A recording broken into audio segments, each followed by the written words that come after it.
the first thing we're going to be doing imminently is sitting comfortably and upright. So that might be Sukhasana or Virasana or Siddhasana.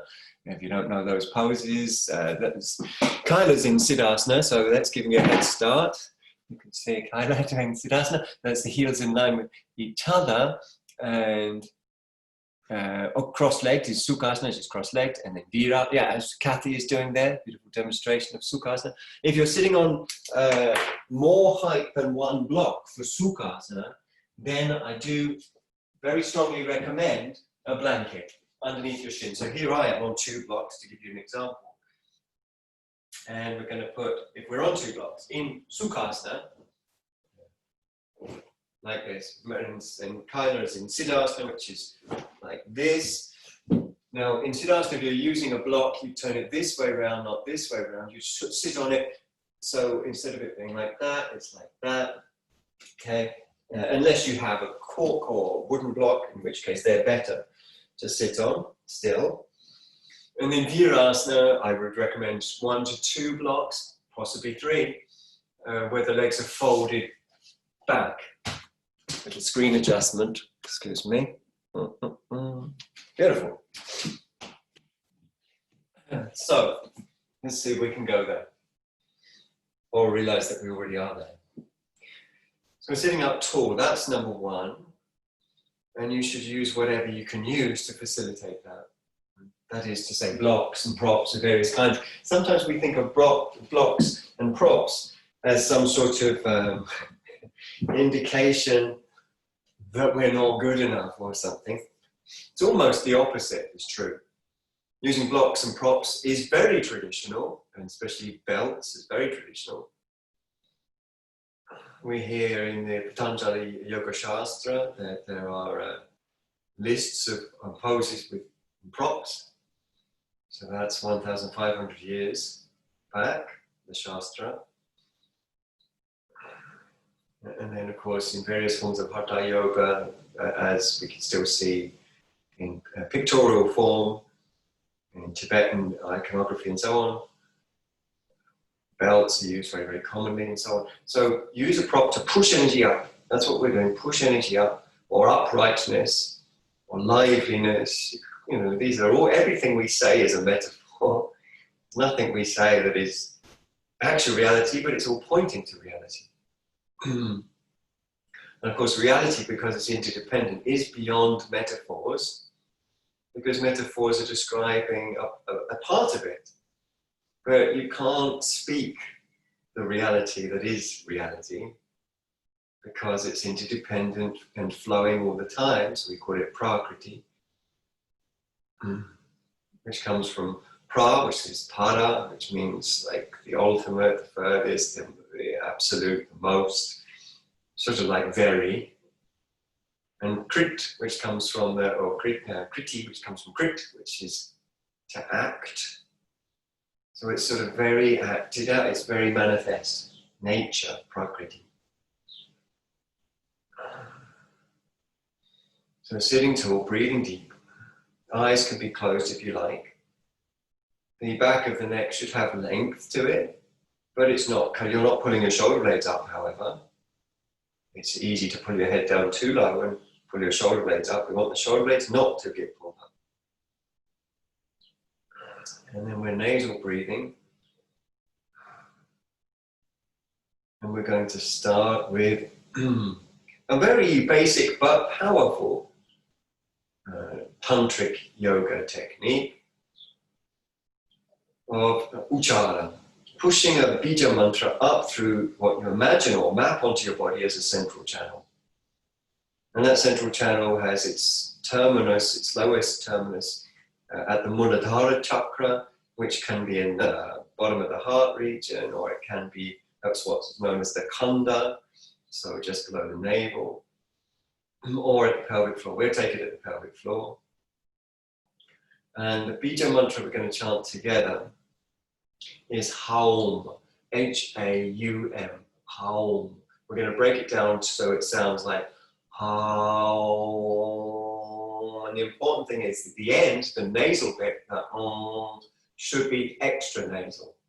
Some of you know that there are various little chakras going up through the forehead center. We get Agnya chakra, and above that we have Ardha Chandra, which is like a little half moon. It's represented by a half moon, it's not an actual half moon in your head. And then above that is called Nirodhika. Now that's important because the Nirodhika means the impeder, the blocker, because we tend to be able to feel energy moving up to about there, and then it's very hard to perceive the subtle movement of energy beyond that and out of the crown of the head. So piercing through the Nirodhika, and before that the Agnya, is done through intensifying your nasal sound at the end of the mantra. So that's called a nada suchi, a sound needle. So let's do it together. But really do remember to intensify the nasal and imagine that you are piercing through some little knot. Granti in Sanskrit means a little knot, and letting the energy carry right on. And it's a sort of symbolic way of negating the sense that I am a separate being and that the universe exists out there. That's kind of what it's for. Okay. Take a deep breath in.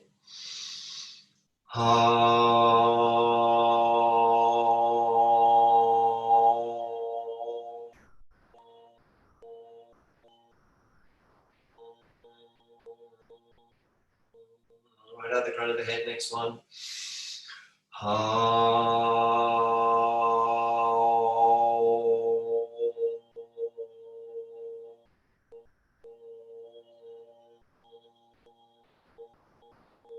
And the last one, really nasal at the end. At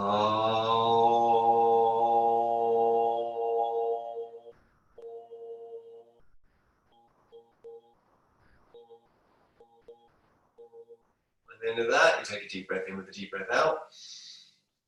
And take a few more deep breaths. Take a few more deep breaths. So very natural to let the breath flow. Very important from a yoga point of view to let the breath flow. Sort of allowing of nature, prakriti, eventually morphs and is sort of taken on and into tantrik traditions, but it comes from the Sankhya tradition, Sankhya yoga, that predates tantric yoga. And eventually it morphs into the whole Shakta paradigm, the goddess worship paradigm, because nature is feminine term in Sanskrit, prakriti is feminine, declension, feminine word.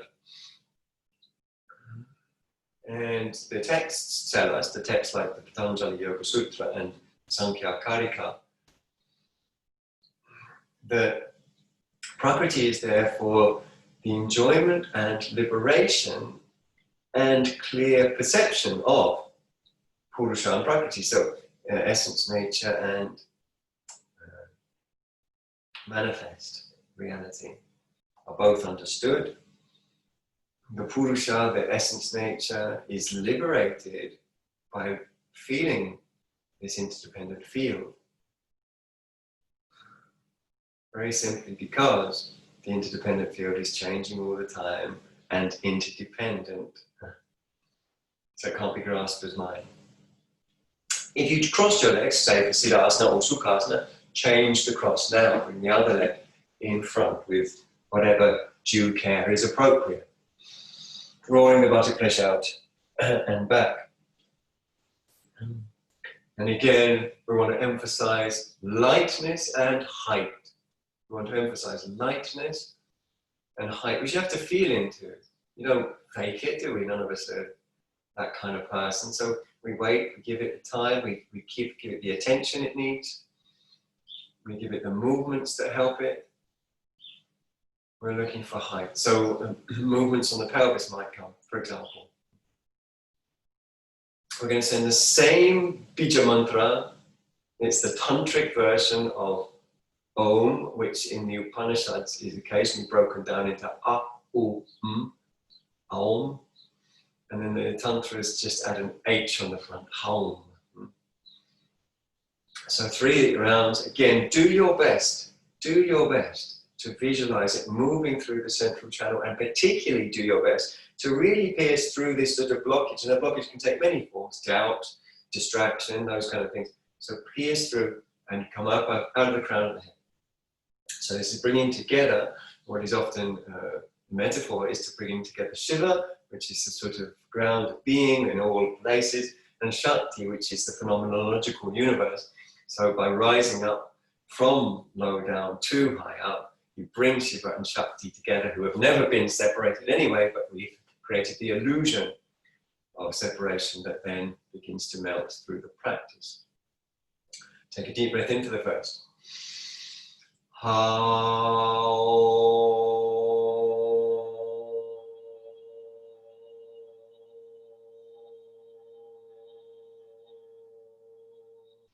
Next one, really concentrate.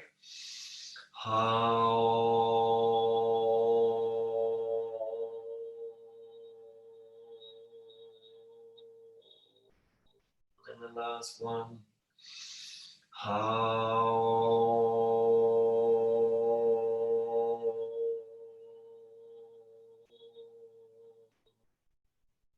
And into that deep breaths again.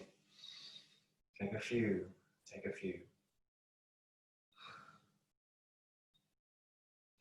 So this openness, this allowing of the breath to flow is a sort of symbolic gesture of allowing nature generally.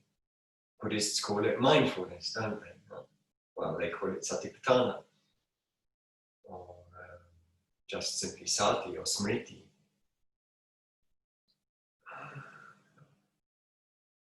And mindfulness is all about noticing without getting caught up. Allowing, so start with the breath, allow the breath. It was never yours, as in autonomously yours, it's in a relationship to the whole Earth's atmosphere for a start.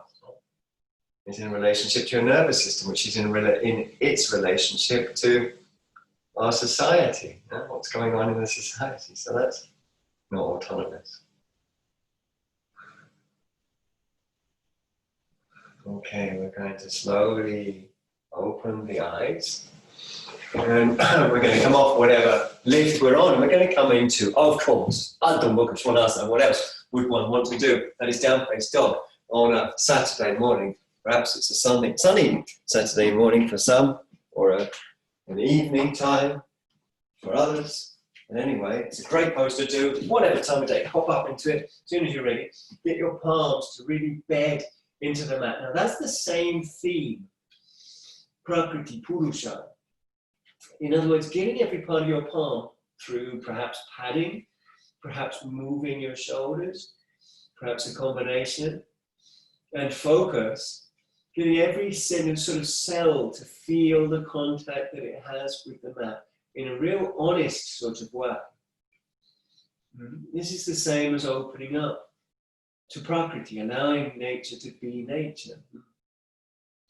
So in other words, instead of being in the future or the past, we're opening up to the now by stimulating particular sensations that naturally lead into what they are supported by, what they're part of on a deeper level, which is the interdependent field. So feeling what we think of as sort of particular experiences, but it doesn't take long before you can feel your particular experiences are interconnected. Sensations on your palms are connected to sensations on your arms. The outer arm and the inner arm are in a relationship that should be equal. Relationships should be equal, shouldn't they? And then pushing up through the back, you might play with the movement of the pelvis to bring energy through the lumbar region. Again, bringing energy through the lumbar region is getting into the way things actually are, the living experience, which is interpenetrative. You feel the particular, but it's not long before you realize directly that the particular is part of the whole. Okay, come down to sit in Vajrasana, and please do sit with a block between the heels and buttocks if there's any problems with the knees. Take deep breaths, nasally if you can, one hand resting on the other. Bhairavi, Bhairava Mudra. And breathe deep. Keep your eyes soft, shoulders down. Brain passive, forehead center, relaxed. And just breath coming and going, breath coming and going. Good, okay. Simple squat next. That's a simple squat. I don't suggest you get into it like that. It's my playful personality a bit. But squatting with something under your heels if they don't land.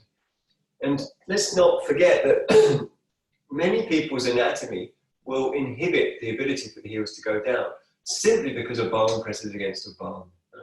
The tibia presses against the talus. So there's really no point in trying to get your heels down or think that your heels should be down. If they're not down, you just support them. Okay. Now you can be between the legs like I am here and pressing the hands together and bringing the heel of the hand down. I like that probably best of all. And then there might be movement. There might not be, but there might be. I would say that there is definitely some kind of movement, but some movement is more externally perceivable. Another person could see you move. Another movement is more internal, and no one else could see the movement.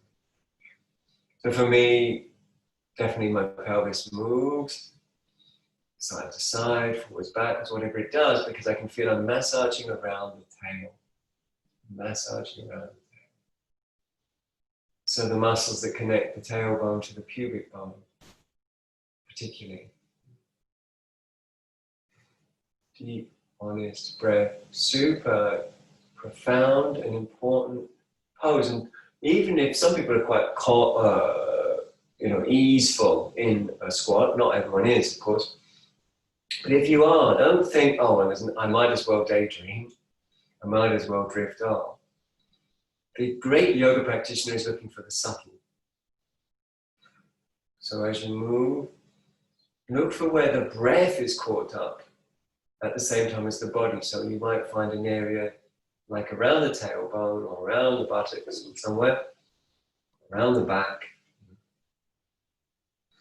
where with a movement or two you can release or at least discover tensions and then begin to release them. Tensions that are happening on the level of the breath and the body simultaneously. Okay, great stuff, nice and easy coming out of the squat. Squat's great. Now we're going to come onto hands and knees next. Catch your breath, you might wag your tail if you're in a sort of chipper kind of mode. And that obviously massages through the back. Now, when you're ready, we're going to take, let's say for the sake of argument, the right foot onto the little finger side of the right hand. And then there'll be some play. Now, the play can take multifarious forms. For instance, you could lift up the front part of your foot, or you could move further forwards, bringing yourself down, perhaps even to the elbows in some cases. Or you could move further backwards, and those ways in which you can play. You can even allow your foot, the front leg foot, to roll out to the little toe side if that felt like it was something that could evoke an opportunity to breathe more freely, to give more freely, and so on. So you're playing with the pose, but your play has a purpose. It's not just random, it's not undirected. You're looking for little spots of intensity that you can dwell in and that begin to give you an opportunity to release your breath.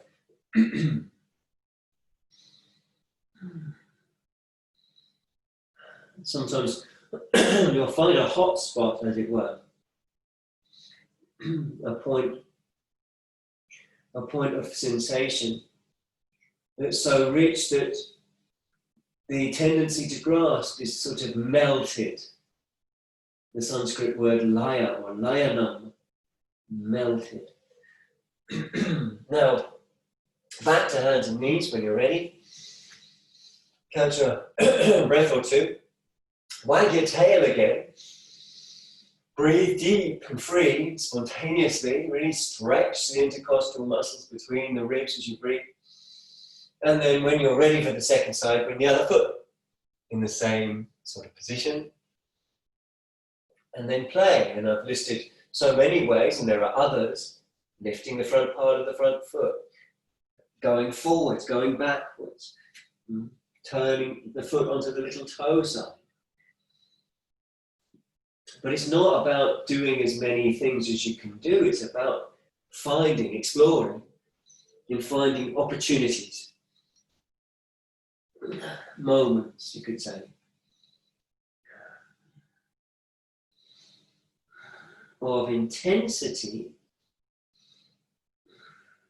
tivra, intensity,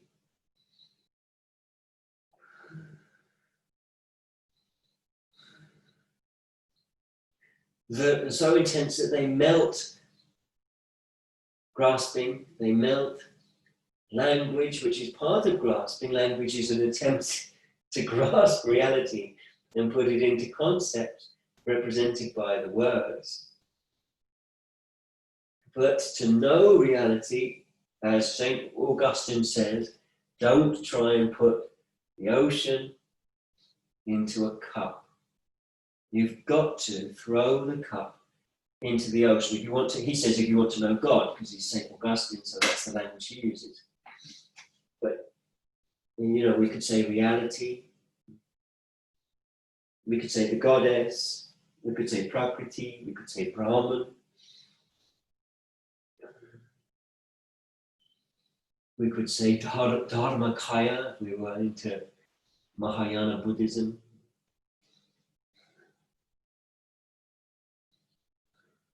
Okay, coming out of that, nice and easy, back to hands and knees. Again, a little jolly little wag of your tail, civil play.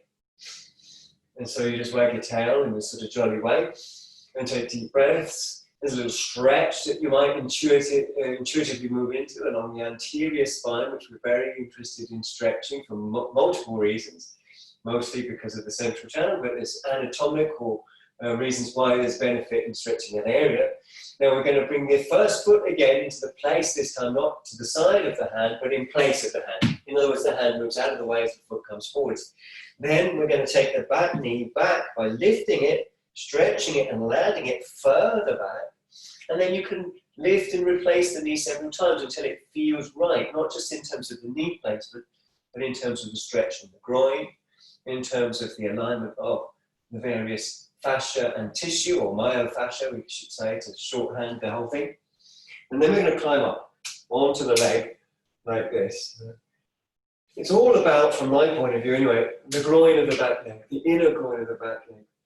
Focus on that inner groin and breathe a sort of yes into it. So we want an upward release of the inner groin, and I'm pretty clear that it's a sort of meditative aspect that releases the inner groin.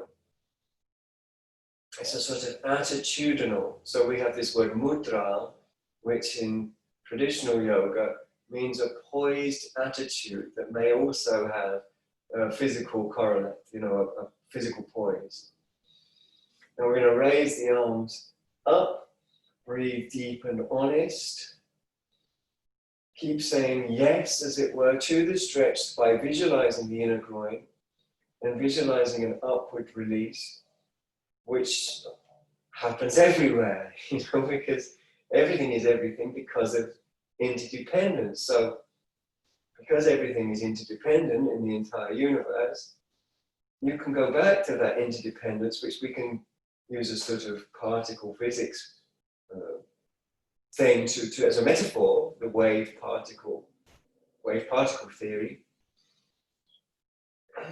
And the wave is the particle in unmanifest, non-localized form. And the particle is the wave in manifest, localized form. So as you breathe, you're giving back to that wave, which is the interdependent field, through the particle. Okay, calm down. Go down, back to hands and knees. Take a breath or two, or three. And, you know, feel free. Feel free to wag the tail, to move in ways that are intuitive, that are absorbing, that are enjoyable. Bhoga is enjoyment. Bring the other foot forward. Same thing, same takes the place of the hand. Then we're going to lift and replace the back knee, perhaps multiple times. Our intention is to align what feels like so many fibers, some pulling along with the team and some pulling in other directions. Those that are pulling in other directions represents parts of the mind that are also not present, that are not pulling together as part of the team. They're in the future or past, or ideas about oneself.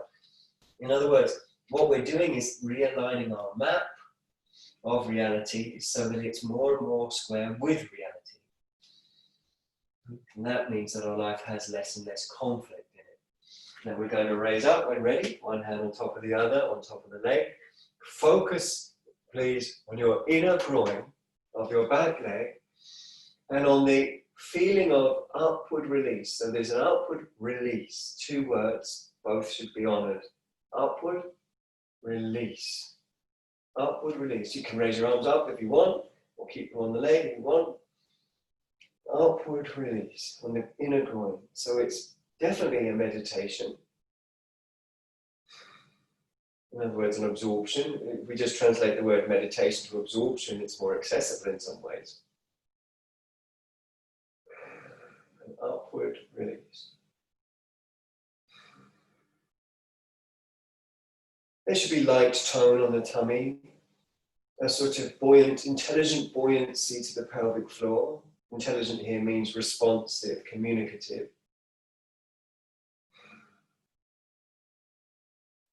And it should be about love and absorption in the present. Okay, well done. Coming down, cool and calm.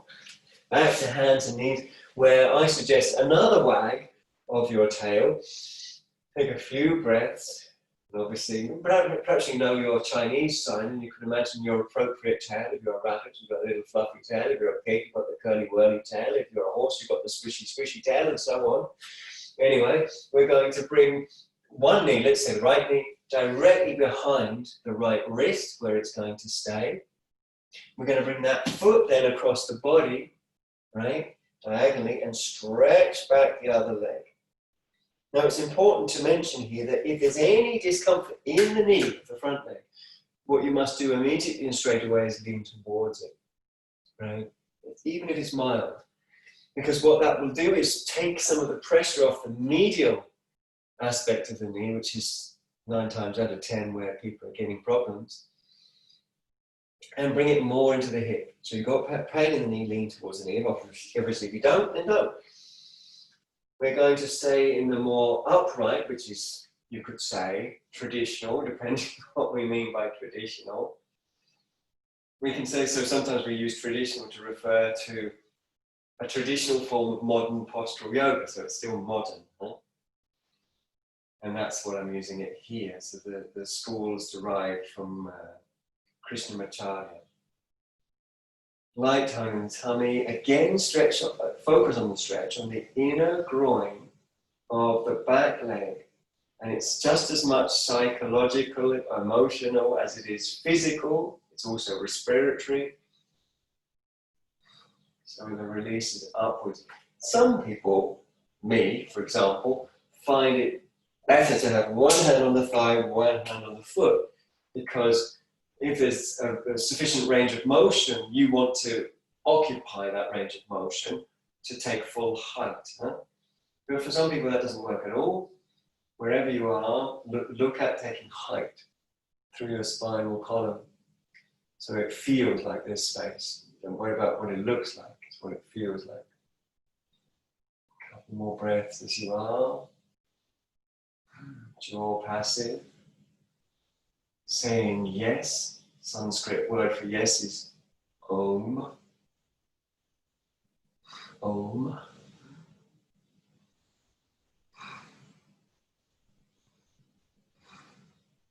And coming out by tucking under the back toes, leaning forwards a little, and drawing the back leg forwards, and then coming out, back to hands and knees.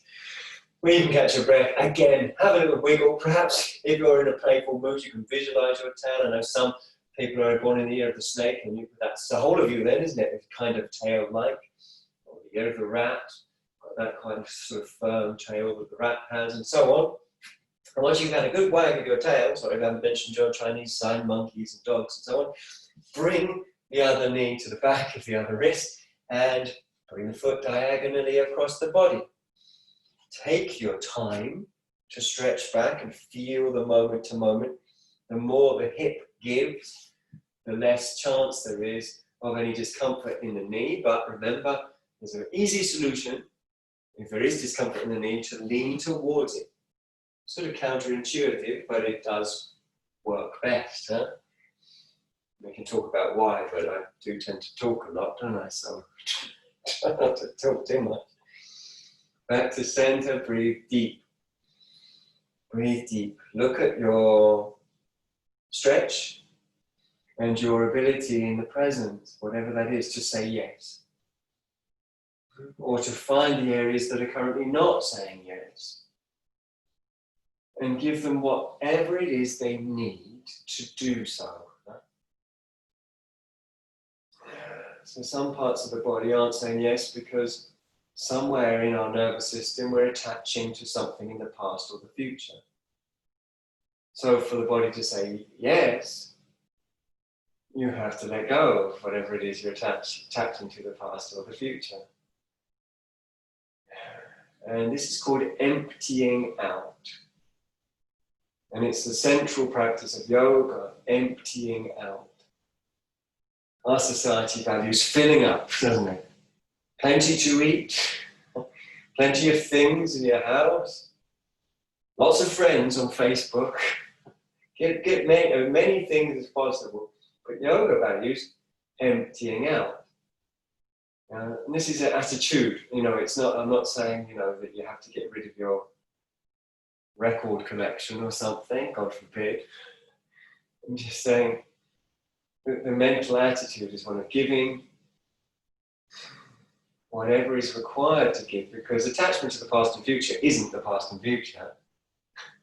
It's just an attachment. It's just a way that energy is going to something that has no reality. So it's a massive drain. Future has no reality. The past has no reality. Nothing real about either of them. Future hasn't happened, so how's that real? The past is gone, so how's that real? Huh? We can argue it was real at the time, but that's still electrical impulses in the brain in the present.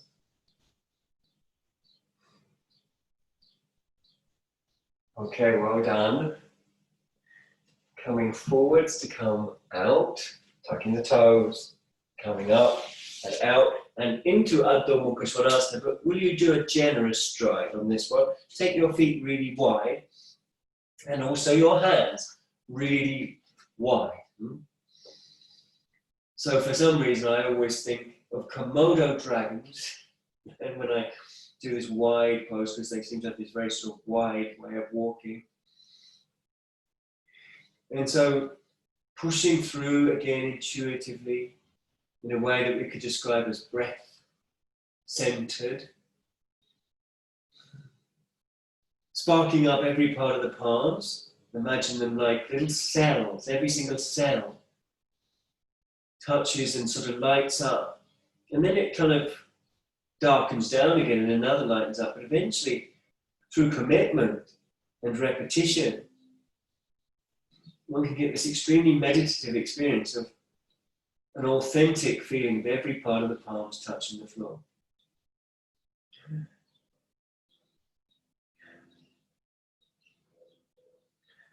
It's a beautiful meditation. Okay, well done. Coming down, nice and easy. Back to, temporarily, to Vajrasana, and take a breath or two. So we'll take a few deep breaths. We're going to be coming into, and I hope this doesn't give you the fear, Gomukhasana. And if you don't know the pose, then you'll think, oh, no, I don't have the fear, but some people do. Now, we're going to potentially use some blocks or some extra height by the side of us. That's very useful to have, like this sort of thing. Blocks by the side. Okay. And then, from there, I'll show you front ways for a moment because I think it's easier for you to comprehend it. You can say as you are if you want. We're going to bring the right leg forwards and all the way around the left leg. And we're going to bring the feet as close to each other as we can. And I do that through a little windscreen wiper blade movement of my foot. And then we begin this exciting journey. Now, this is where you might want blocks for your hands, because lifting up a little bit like this is quite intense for most people, and intense is enough. We're not looking to achieve, you know, a certain look in the posture. That's not what we're doing in yoga, is it, to achieve a certain look? We're using the body as a portal. So in some cases, some people feel okay in coming up like that. That's okay as well. You can use the blocks to support yourself. The upper calf muscle, if you keep your feet close together, gets a massive sort of crushing sensation going on, especially if you've got strong calf muscles, such as cyclists sometimes have. So it's not always comfortable on that calf muscle, and that's okay. We don't mind it being uncomfortable on that calf muscle. It can handle a good crushing.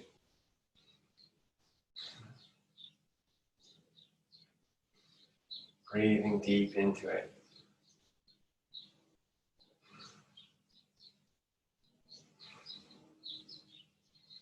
Some people, can you believe it, even get sort of acclimatized, which means that the inner and outer body match, you know. So the outer body is the shape of the pose, the inner body is the nervous system. The nervous system is often doing so many other things that we're not even aware of, that when we come to doing something like this, it feels like there's a lot of tension, a lot of opposition. But when that opposition goes down, the pose, can you believe it, becomes peaceful.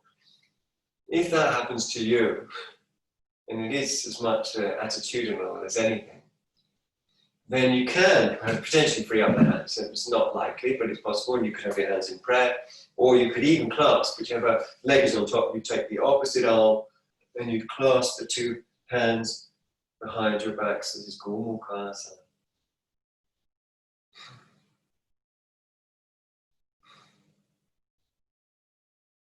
All about the breath. And you know, don't worry if you feel the upper calf muscle getting the crushing sensations.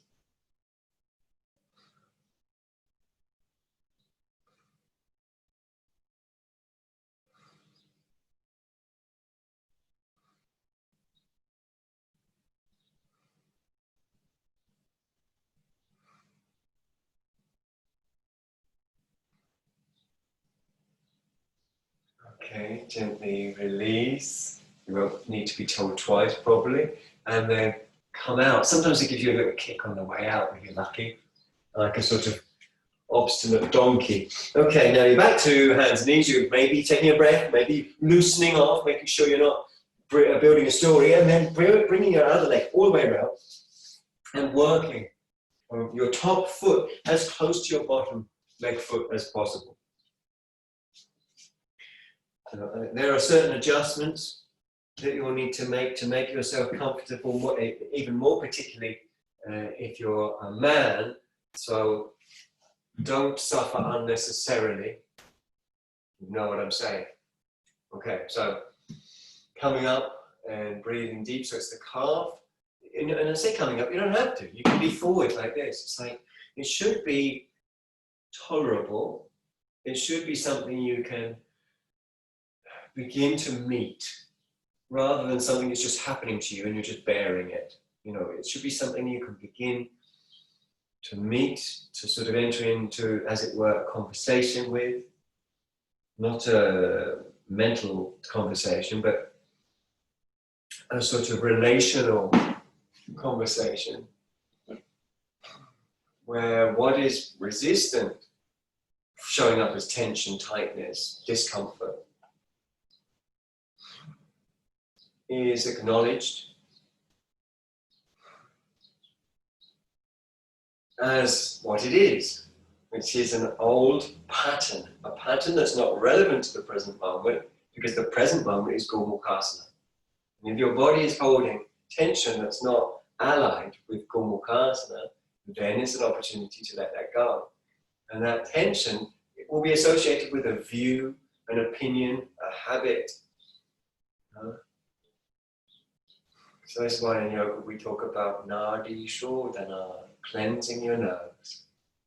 Again, there is the option in some cases for the hands to free up from the blocks, that's fine, or even to clasp. These are not better, these are just options. It could be worse if it's just some sort of battle. Remember, you should be able to meet your sensation, even if it's intense. You should be able to engage with it, open up to it. Open your heart to it, as it were. So it's conversational. It should be conversational.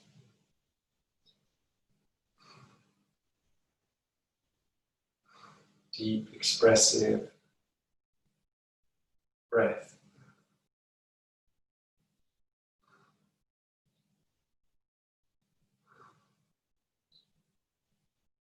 Okay, slow, easy release. I only have to say slow. People are like, oh, must be going to say release. Could have been saying anything, but some of you popped out of it, and don't blame you. Come all the way out, nice and easy.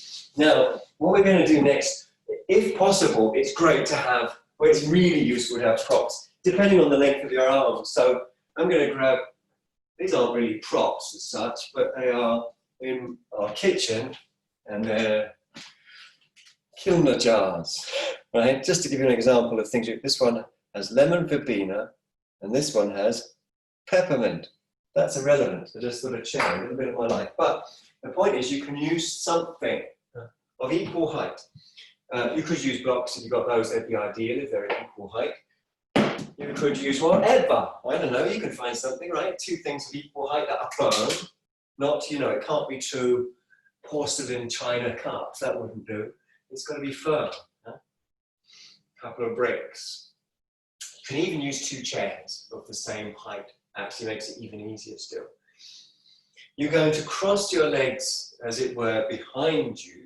So I'm currently sitting on my heels, and pressing the heels into the pelvic floor is a part of traditional Hatha yoga, actually. It's not particularly comfortable, but it is part of Hatha yoga. It's beginning to, in Hatha yoga terms, wake up the Kundalini. The Kundalini of Hatha and Tantrik yoga is not the same as Kundalini yoga of Yogi Bhajan, by the way, those are different things. Okay, so with your legs crossed just above the feet, behind you, and your hands placed on these supports, we're going to press down and see if we can lift up the feet and possibly swing forwards and possibly even extend the legs out. So a little swinging and then descending when you've had a little swing. Lola asana. You can use two chairs, you know, if you haven't got supports like this, two chairs, same height, works real good. So I'm just grabbing whatever, just showing you things. You can try, obviously don't stay for ages, it's pretty tough.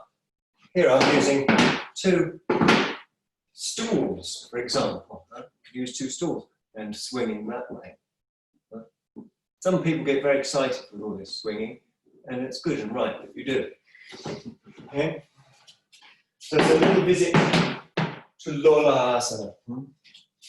Okay, and a little visit it is because I want to keep in with you. I want us to be friends still.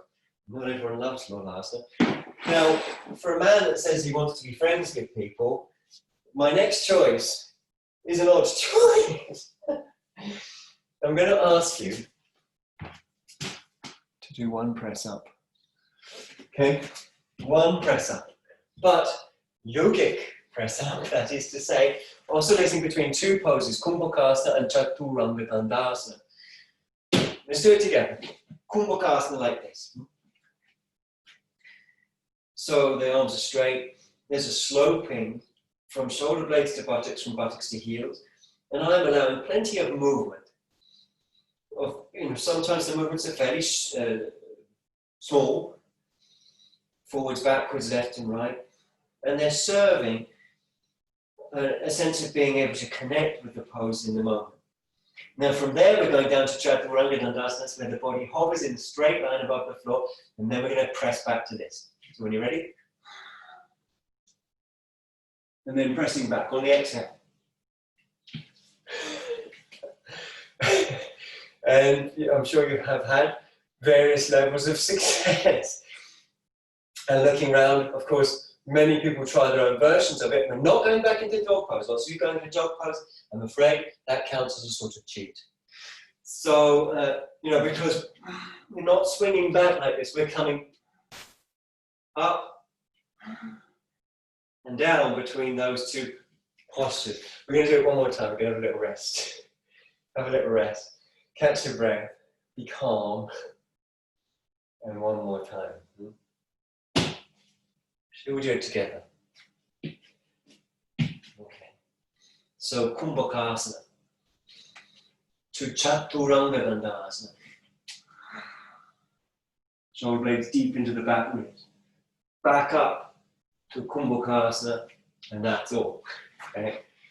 Take a breath. Rest one hand on top of the other, rest them on your lap. Take a breath. Take a deep breath.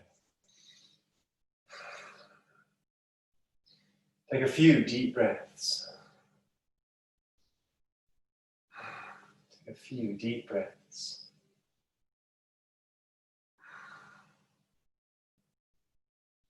Just let them come and go, those deep breaths.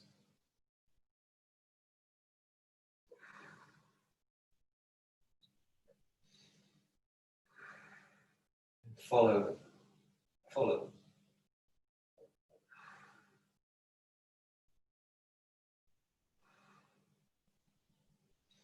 Release your hands and stretch out your legs in front of you. Give yourself a little energy bar. It can be quite vigorous. Round the knees, round the hips, soles of the feet you can reach. Everywhere you can get to. Head, face, eyes.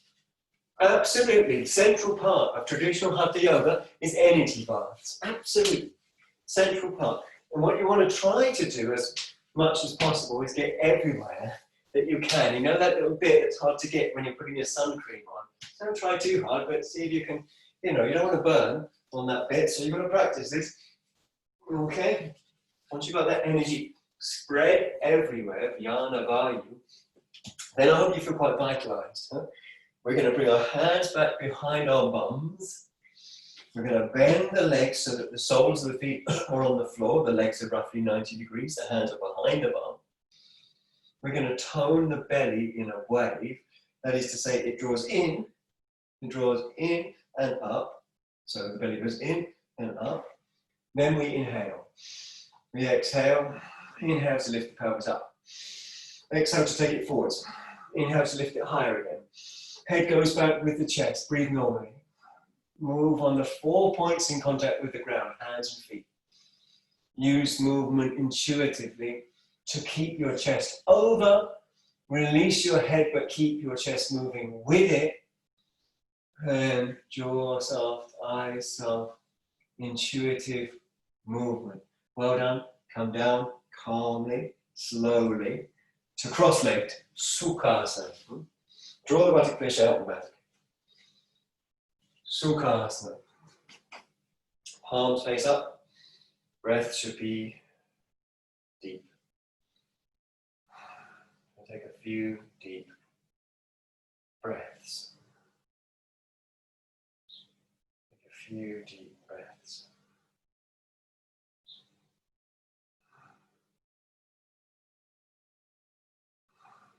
Give your fingers a little wiggle. We're going to lay on our tummies. You can either come into it in a silly way through Lolasana like this, or you can just come into it in a sensible way, like normal, sensible people do, good, wholesome people do, just normally, okay? Up to you. Then you're going to lay on your tummy, one way or the other, up on your forearms, and there may be a little movement of the pelvis accompanied by some traction on your forearms, pulling, as it were, the mat backwards as you pull your tummy forward. And then you might move left, you might move right, you might stretch into the lateral fibers of the aponeurosis or the medial fibers across the belly. So really stretching through the various tissues and fibers, the myofascia, that we can feel right the way through the belly.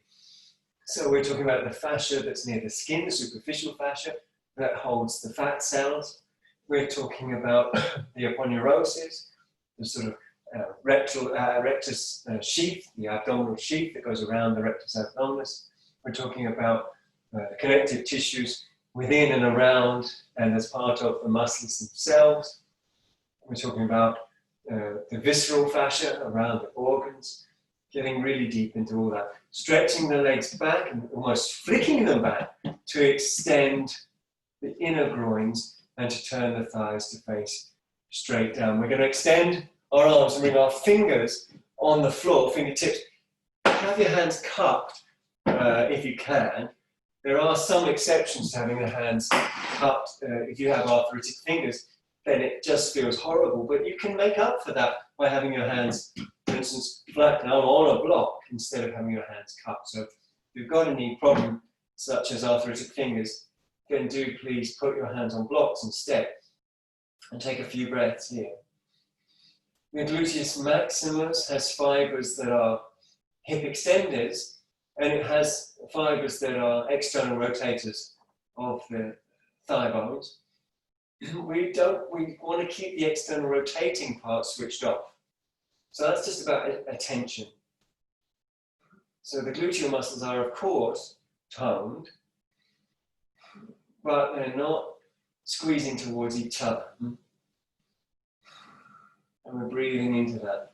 Perhaps you can feel from the pelvic floor upwards through what we visualized earlier as the central channel. Let the breath come and go, let the breath come and go.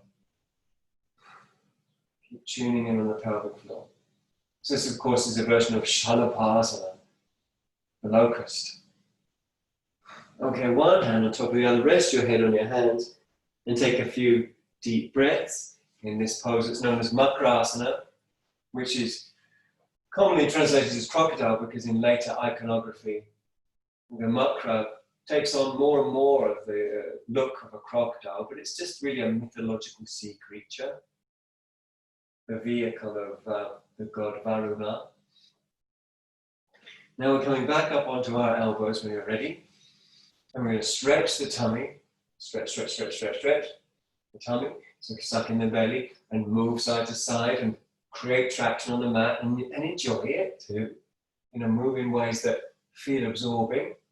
Absorption is enjoyable because you get absorbed in the goddess, and if you're absorbed in the goddess, the interdependent field, grasping is negated, and grasping is the source of our mind-created unhappiness.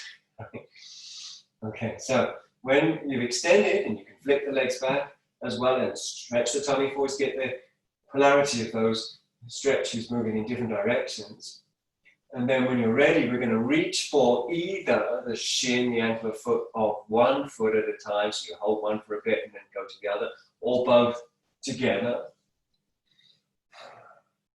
So if you're doing this one at a time, holding the shin, ankle, or foot, then in a few moments, swap over to the other leg. If you're doing both together, then you don't even have to lift the legs at first, just holding them is enough. Breath should be deep and nasal.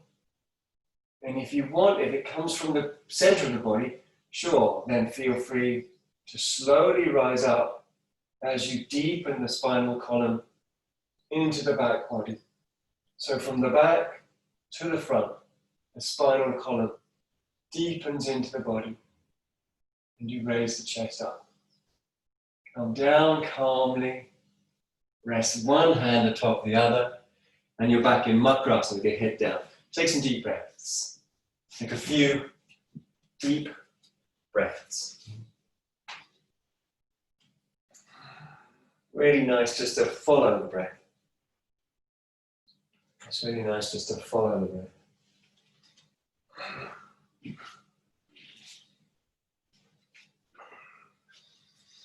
I don't know if you think the same, but I'm going to presume you do. One's not enough of those. Come up onto your elbows again, forearms and wrists. I know what you're thinking. One's not enough. More, Jim, more. All right. So stretch the tummy forward.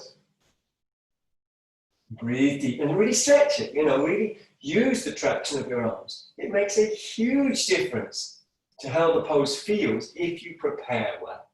It really does make a huge difference if you prepare well. So see, keep sucking in the tummy, pulling forwards. You could flick the legs back as well if you wanted. And when you're ready, one at a time or both together, you can hold again the shins, the ankles, the feet. And again, I want to press home that you really don't have to lift up at first. If you're getting a lot out of the holding of the legs. There's a big stretch going on. Lower back muscles are toned. If it feels right, calmly, one could raise the legs and it feels meditative, absorbing, breath-centered. If it's coming from a sense of intuition, chest lifts, spinous processes deepen, there where the back sticks out towards, the backbone sticks out towards the back itself. So deepening from the back towards the front. Come down again, low down. One hand on top of the other, half and half as you rest your head. Just notice the buttocks releasing away from each other. Notice and enjoy the selflessness of that. Notice and enjoy the selflessness of that.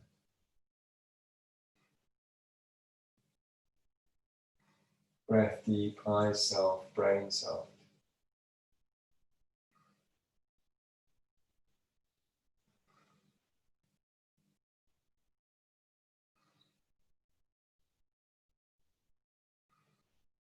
Just letting the breath come and go. Now we're going to see if we can roll over. For many years now, I've threatened to buy an enormous spatula to flick you over, but I haven't got one, and it would have to be some sort of virtual spatula. You're going to lay with your leg bent, your bottom leg bent.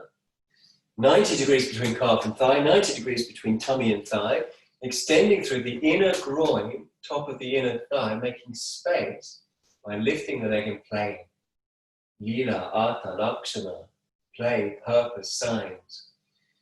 So as you lift your leg and you move back and forwards and up and down, you're looking for space, tangible space. And according to the Indian tradition, space is one of the things that you can tangize, you can actually feel. So this is in the Sanskrit tradition, this is often called, it's spelled D-I-K, dik, space. And we want to keep that sense of space as we land the foot, right, wherever it lands. And then you're going to suck in your thumb, pull forward your thumb, push into your hands and turn your chest towards the floor, and then come down to your elbows, forearms and wrists.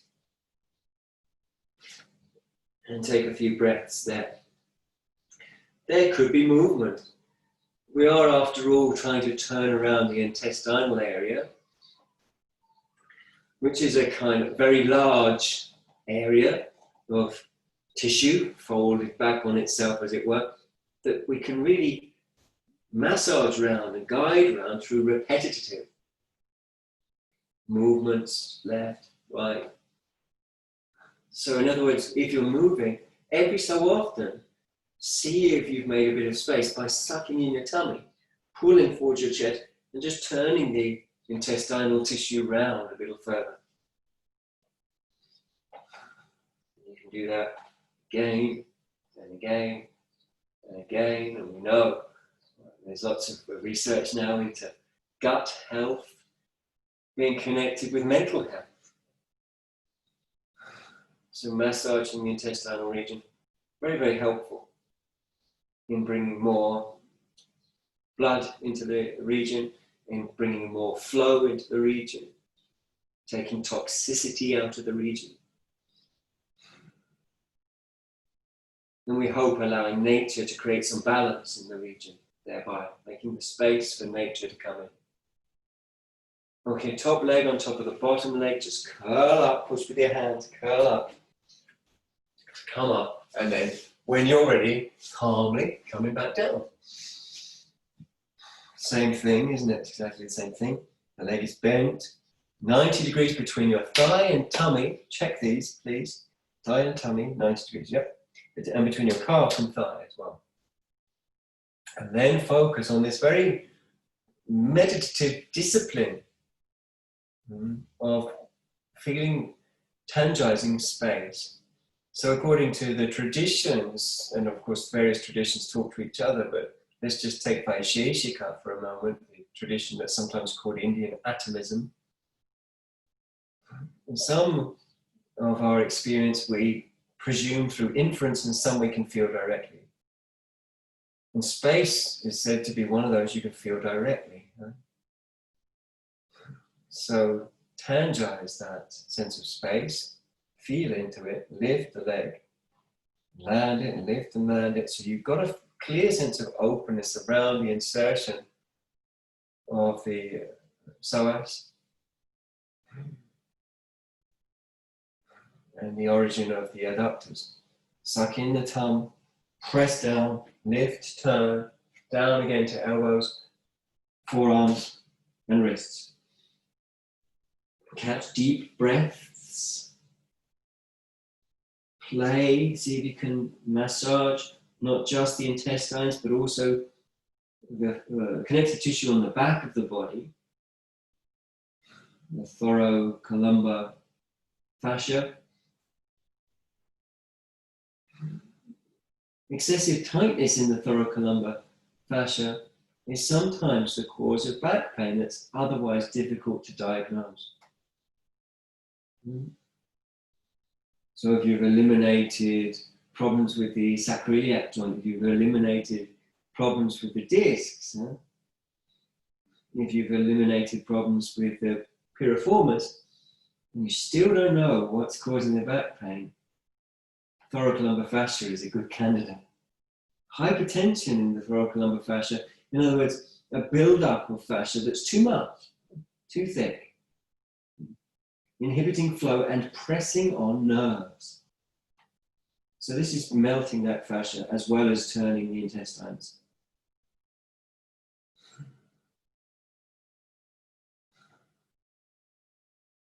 Breath is part of it, of course. Deep breath, part of it. Good. Top leg on top of the bottom leg. Curl up. Nice and easy. Curl up from the side. We're going to come to laying on our back. But before we do, I want to do a brief demonstration of the thrilling and exciting pose that we're about to do, because I want to make sure you're clear that there are options and that all the options are equal in terms of your opportunity to practice yoga.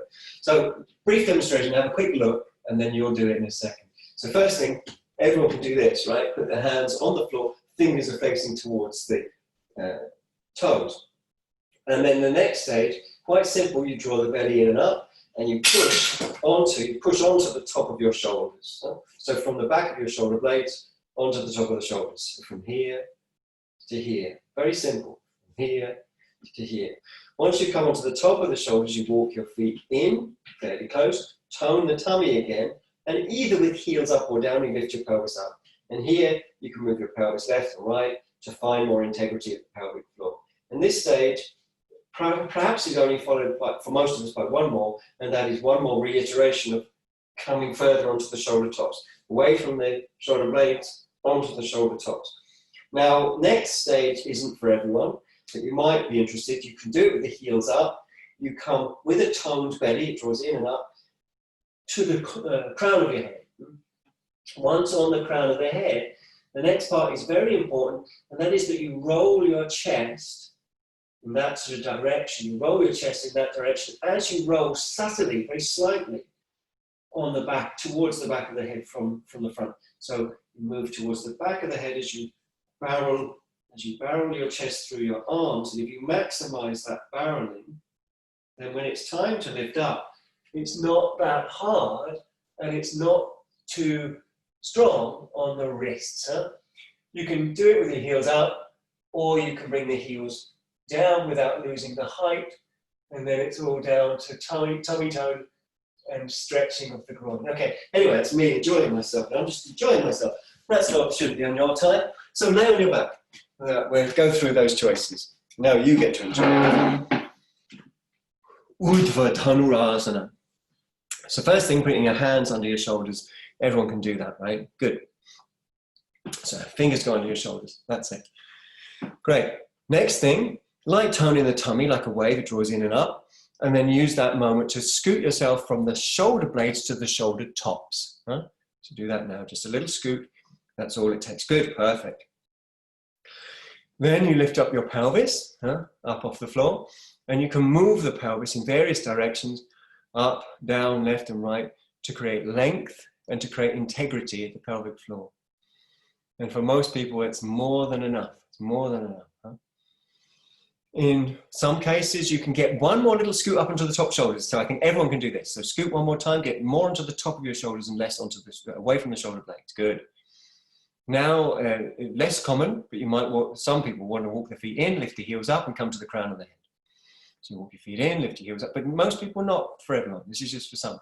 You can come onto the crown of your head. Now, once you're on the crown of your head, combine a subtle rolling towards the back of the skull with a barreling of your chest through your arms until your chest comes really far through your arms before you even think about extending your arms. Get that barreling. Keep your elbows towards each other as well. Then if you feel you've got that barreling, then attempt the push-up. Calmly, but push up. Shouldn't be too difficult if you've got the barreling. If you haven't got the barreling, that's what you're working on. Okay? One or two people, if you do get the heels up, great. Well, then you can bring them down if you want. Okay, that's probably enough for everyone. So come on down, as they say on game shows, and rest on your back. Okay? How lovely. What a lovely place to be. So just take deep breaths and allow. Don't try and solve anything. Don't try and get rid of any sensations. Don't counterpose. Don't counterpose. Just go neutral. Rest your feet on the floor. Because otherwise, counterposing is not really goddess worship, you know. Goddess worship is where you trust nature. She knows how to undo. So you have your legs bent, maybe your feet a little further from your bum if your knees are tight, and then you just watch your lower back releasing itself. You just watch your lower back releasing itself. That's very important, to watch the lower back releasing itself.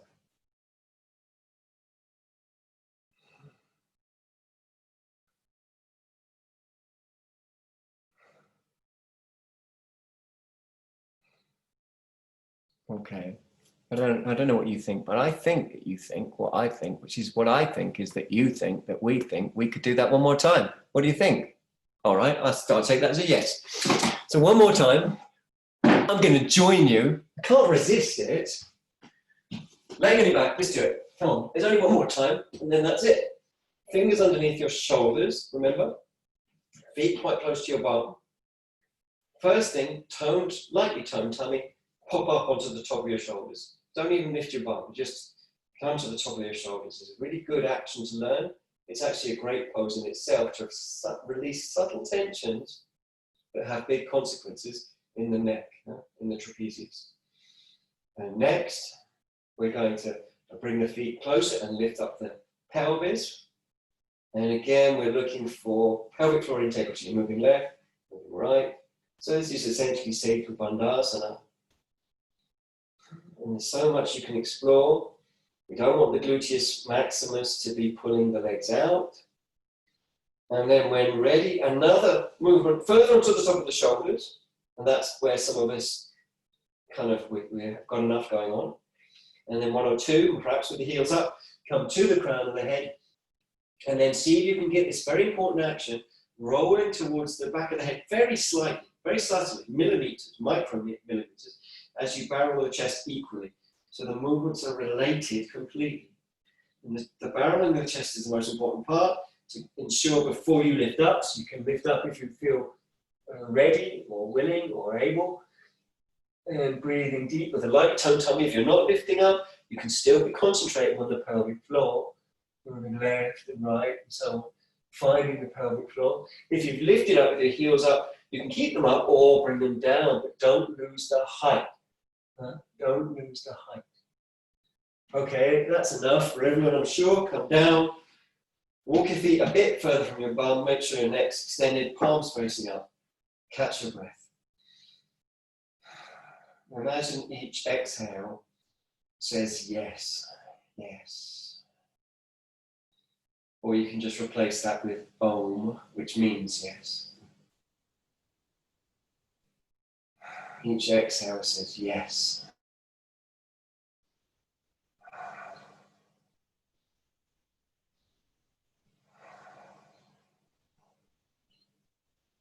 And slowly and naturally, the lower back releases itself. Huh? This is where part of yoga, a big part of yoga, is realizing the selflessness of Prakriti. Huh? Not grasping at her like a sort of velociraptor kind of trying to grab bits of the goddess for me. No, just let her be.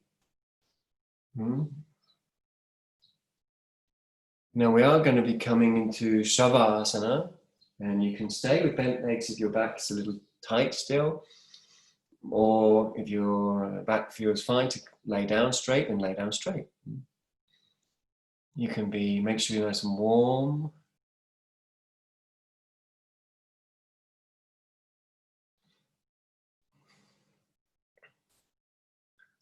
I'm really enjoying the woodland location that Angeline's got there, and it's wonderful. Perfect place to practice yoga.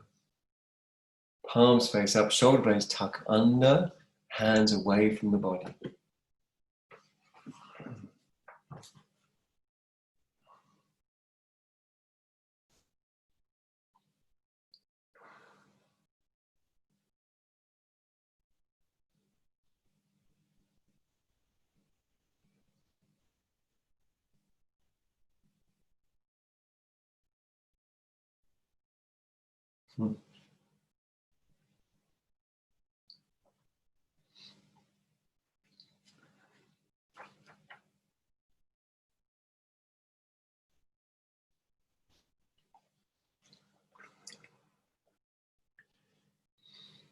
Here's a few evocative lines from the Vijnana Bhairava Tantra, this particular translation by Jaideva Singh, direct student of Swami Lakshmanju.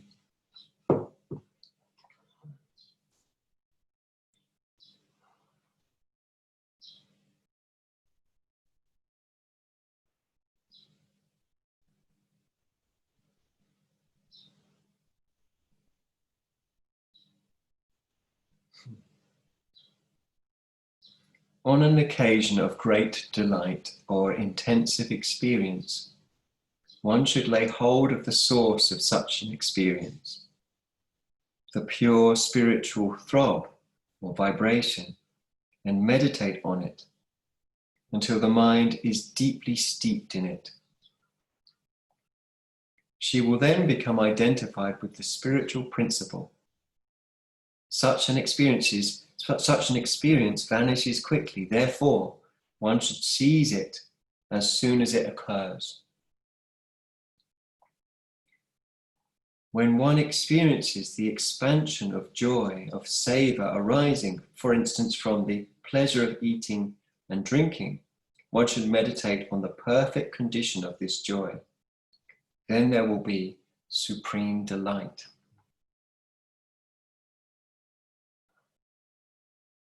When the yogini mentally becomes one with the incomparable joy of song or of other objects, then such a yogini, there is, because of the expansion of her mind, identity with that incomparable joy becomes her state.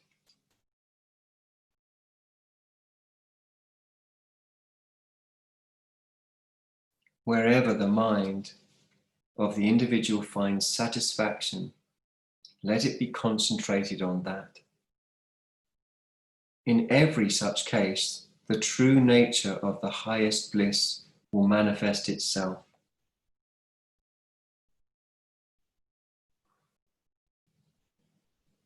And then this last line, perhaps even more relevant to Shavasana.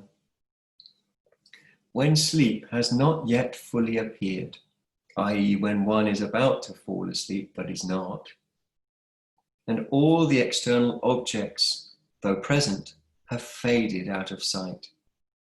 Then the state between sleep and waking is one on which one should concentrate herself.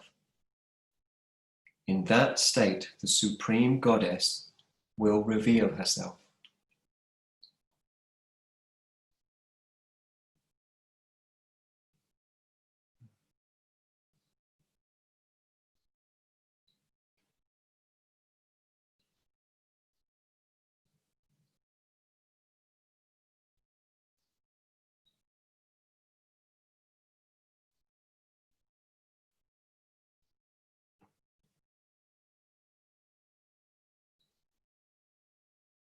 Wiggle your toes and your fingers, ankles and wrists.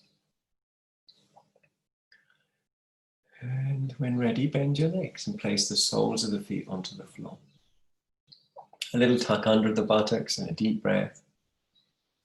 And a few deep breaths coming and going.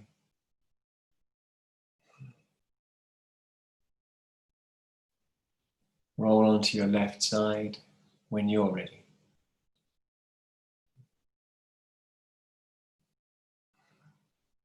Knees drawn up and the tummy really soft.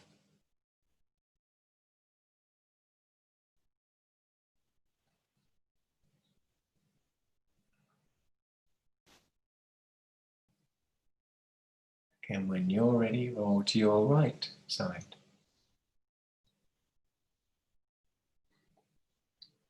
And lay as comfortably as you can there.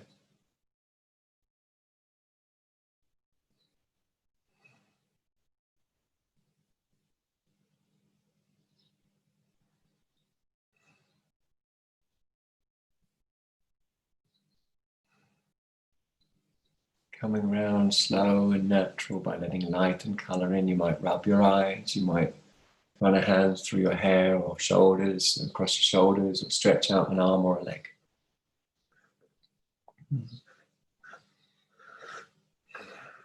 Coming up from the side when you're ready.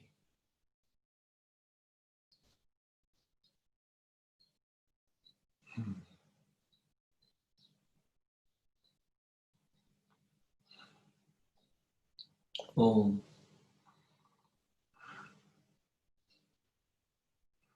May the merit gained in our acting thus go to the alleviation of the suffering of all beings. Haum. May all be happy, may all be healthy, may all see goodness, may there be no worry. Haum.